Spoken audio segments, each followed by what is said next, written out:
Hey there, superstar. I'm here with my friend and colleague, Phil M. Jones. He's the author of the book, Exactly What to Say, which has sold 1.4 million copies worldwide. And I know you are antsy to keep going on this conversation, so let's do it.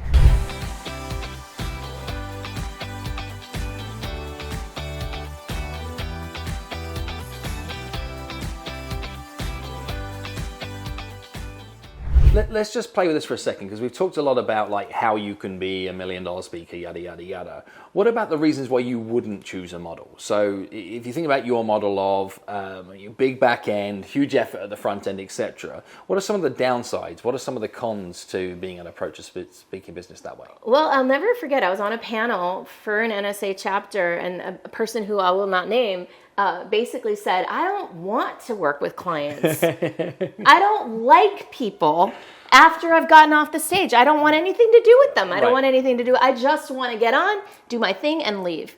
And I respect that. He does very well. He just doesn't like the idea of getting real intimate with people. Okay. And that's okay. He can get intimate with his wife, you know? Yeah. But I love it, you know? So the con is this reality. You have to carry more weight about people. You have to carry stuff that's heavier than just the constraints of the body of work you promised, because you get to know people, you win trust, they share secrets, you become invested in them. Exactly. And that can weigh heavy. And it also, does it limit capacity to a point? It can. I mean, it does, absolutely. Like, my model definitely has some sort of upper limit. I don't think I've hit it yet. Okay. But there's, it's way more leveraged, obviously, than a one-on-one coaching model. Without question. It's a group coaching model. And I think, for example, masterminds can lend themselves better to larger groups, and you can have multiple cohorts. So yeah, there are definitely upper limits with that. And that's one of the reasons that one of our videos that we're going to do is we're going to talk about my new thing, my book. Okay. And we're going to get into what the possibilities are there. Yeah.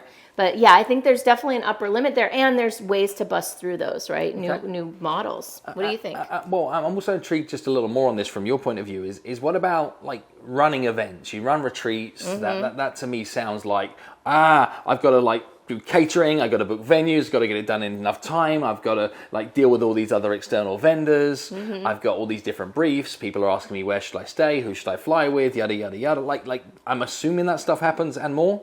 Yeah, I mean, we've nailed it down to a science. And one of the things I always say to people when and this is in a lot of my videos, is sell the promise, not the production. Okay. My events are not about the production. They're beautiful and we have a nice venue, but we're not catering it. Okay. People are coming in for the breakthrough. Right. And then we're releasing them for 90 minutes at lunch so they can go walk around this beautiful area that we found. Okay. I don't over direct the experience. I over direct the experience inside the room in the sense that I know exactly what we're going to be doing. And I also leave a lot of space for magic. And so we've gotten it down to a bunch of checklists that somebody else is taking care of for me. So a potential con, though, is you've got to make those choices, right? Yeah. And remember, I used to do the big events, 600 people events, sponsorships, all that. What I do now, and the other book I'm working on is called Small Events, Big Impact. We've decided to take a high price point. Yeah. And I would say high price point, relative term, right? We talked about the word expensive.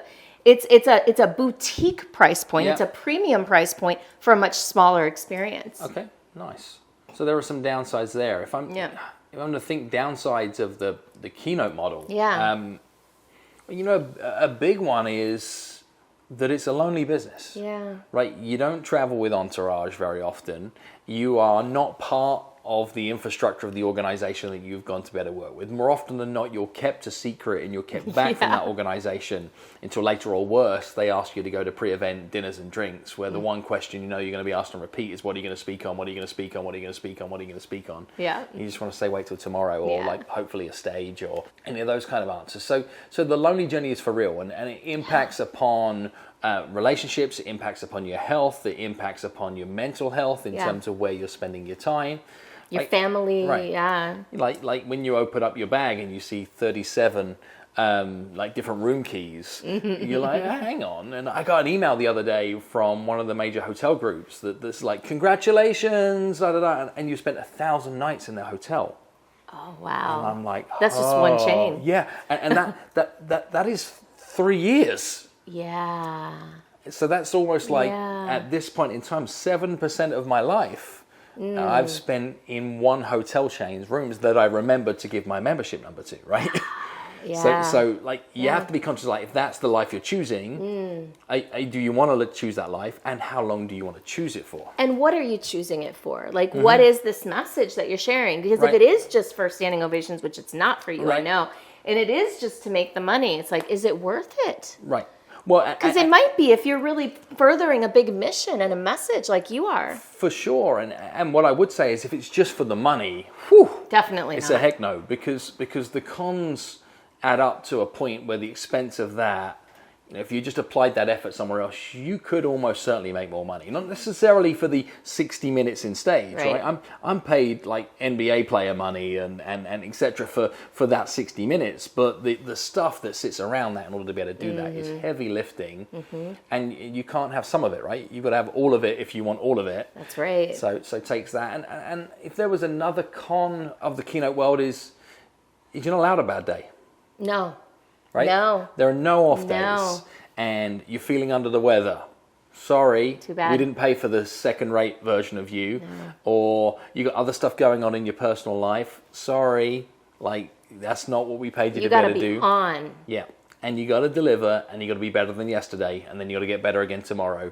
And you got to be better than yesterday, and you got to get better than tomorrow. Well, and let's call a spade too. The last 2 years have taught us nothing if not that the industry can tank very quickly too. So we saw a lot of speakers really struggle with like all their calendar wiped out in the space of 2 or 3 weeks. Yeah. That's all their revenues if that's all the model that they had. Luckily, you and I had other things driving revenue. Well, I think if we're to say, okay, what's the commonality between my model and your model? On the face of it, are demonstrably different, right? I got high fee paying corporate clients. I got books and revenues and royalties and licensing. And you've got huge effort, big back end with coaching programs, mentoring programs, mastermind retreats, etc. The similarity between the two is ultimate clarity on who are the people you're looking to try and help. Yeah. And what are the challenges you're looking to try and get them to overcome. And when you have clarity on those two things, 35, 50, 60, 70 different roads can get you there. Yes. Which in my world, when I had to write a high 6-figure check back to somebody to give them their deposit back when COVID kicked in, I didn't like it, but I was okay with it because what I had clarity over is that my model could evolve, and we jumped to being able to deliver, Zoom-based training. Yeah. I got to front of the coalface with the organizations that I knew were having difficulty. We helped educate them about how to sell from a distance. Right. We gave them new language to be able to engage with their people. So I did the exact same work I was doing pre-COVID, just in a different format. Exactly, me too. Right. Yeah, and that's a great example of sell the promise, not the production. That's it. It's not about a speech. Correct. It's not about, the format within which we deliver. It's the outcome that they're looking for that we can help them get to. And being in this game means that you have to be agile to be able to meet the market where it's at. And none of us big enough to create a market. And if you're wondering how you win in this business, is remember that the market always decides, right? The market decides what's relevant. The market decides what they pay. The market decides what the big next thing is. And you just get to be, a rider in that market. And if you can see where the market is at and position yourself right in that market and then over deliver on your promise when you get there, you'll do great. Yeah. Okay. Well, then let's wrap it up with one last topic in this topic, which is what advice do you have for someone who is convinced that they want to do it? Okay. Well, what would you recommend as a way to get started or to move in this direction? I'd go back to a point I made earlier. If you want to speak for a fee, be brilliant for free, be brilliant for $500, be brilliant for $1,500, be brilliant to work through all of the levels. So be brilliant. Yes. And within the constraints, and you have to start somewhere. Like people want to jump straight to a TEDx talk or to be on a big stage, etc. I would say that's a risk. Yeah. Because if you get exposure at being average, then all of a sudden you get put in that box. Yeah. You'd be better to say, well, I tell you what I'm going to do. If I want to speak for a living, next time there's a chance to be able to stand up and speak at a family event, I'm going to take it. I'm not going to hold back. Yeah. I'm going to actively ingrain myself in the business community or some other community where I can stand up and deliver a message. And then I'm also going to be brave enough not to look at all the things that I did that I was awesome at, but also be brave enough to go back and self-critique to say, how do I get better? How do I get better? Yeah. And commit to the craft, commit to the promise, and commit to this being a long-term strategy. It's not get rich quick in any way, shape, or form. No. Do you recommend mentoring in this area, or do you Is that something you availed yourself of? Oh, mentors are essential. How you choose mentors, I think, is important. And you choose your mentor doesn't choose you. So, if my advice, I guess, to anybody at home is if you've seen people that are delivering value and that you want them to be able to mentor you, that's your job to be able to go ask them, your job to be able to lean into their world. If you're waiting for somebody to choose you and then run you into the distance as some form of superstar, that ain't going to happen. Yeah, I'm a big believer in, and this is the industry I'm in, right? Is self-development, personal development, professional development. And you are too. That's right. I'm a big believer in finding someone who's done it in a way that inspires you and seeing if there's a way you can learn from that person. And done it recently. Recently. So big in the speaking industry, because it's changed so much. Well, and you don't want to know what somebody did 25 years ago that worked for them if they haven't been able to flex it. It doesn't mean it's not true. No, I got you. But if they haven't got relevant recent experience, and that could be first or second hand, I think you can be like, here are some of my students and here are what my students have achieved. I think that's absolutely fine. But if you're looking at somebody that had massive success 20, 25 years ago and you're buying their blueprint for success, you might have principles in there, but their tactics are almost certainly way off. For sure. Hang on, Phil. I'm going to take a little break here. We're going to do this in the next video. We'll keep this conversation going. So anybody looking to be able to start a big speaking business needs to do the same thing, right? Is to start on saying, how do you get truly aligned? This isn't, I got a cute idea that I think I can speak about. This is whole of truth to you, and a level of truth that nobody else understands. That is what alignment is. In my definition, I made this up. It's not in a dictionary. It's how much you embody truth. Yep. In every aspect of your life.